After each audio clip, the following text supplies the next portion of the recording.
Today's session is about finding the right supplier. And finding the right supplier really comes down to knowing where to look for them. And basically, today we're going to talk about the different tiers, essentially 4 tiers that you will find in China where your supplier may be found. For example, most of you that are buying this seminar series are interested in going factory direct. So that's tier 1, large volume, going factory direct.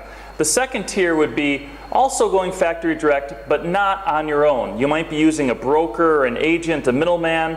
The factory is getting the order, but the people that you're communicating with are representatives of the factory or perhaps the buyer's representative. It's not quite direct, but you're still purchasing at the factory level.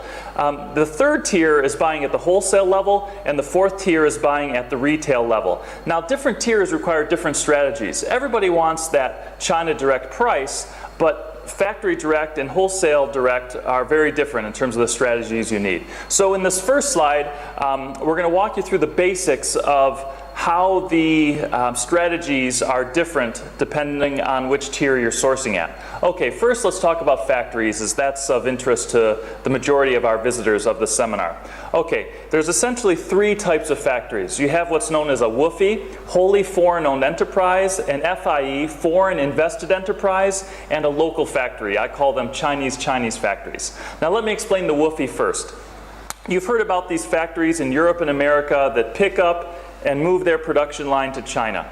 While the ownership remains American, for example, the quality systems are American, the sales team and management may be American, but the factory is actually based in China. That's called a WFOE, wholly foreign owned enterprise. It's based in China, but it's owned by a foreign entity, non-Chinese.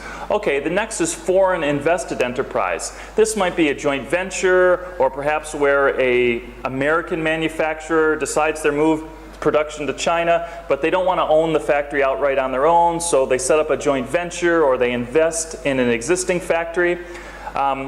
Keep in mind that foreign invested enterprise also includes all those factories that are owned or invested by Taiwanese, Hong Kong, overseas Chinese, Singaporean. So I actually do a lot of business with these foreign invested enterprises that are Hong Kong owned or Taiwanese owned, because on the outside they look Chinese, but their background, they have a little bit more experience dealing with the requirements of overseas, a little bit better at marketing and communication, English speaking for example, but most importantly they really have the concept for how to manage people, systems for quality control down a little bit better than perhaps their Chinese competitor. And by Chinese, I mean mainland Chinese, owned, mainland China based. And there are a lot of those factories. Just do a test order first, and then after everything goes well in that test order, consider placing a full order. So that's a very oversimplification of how to find the right factory. We're going to take a break. In the next session, we'll visit about some tips for visiting factories and trade shows, and then we'll get back into the request for quotation process. All right, wishing you safe sourcing. See you at the next seminar.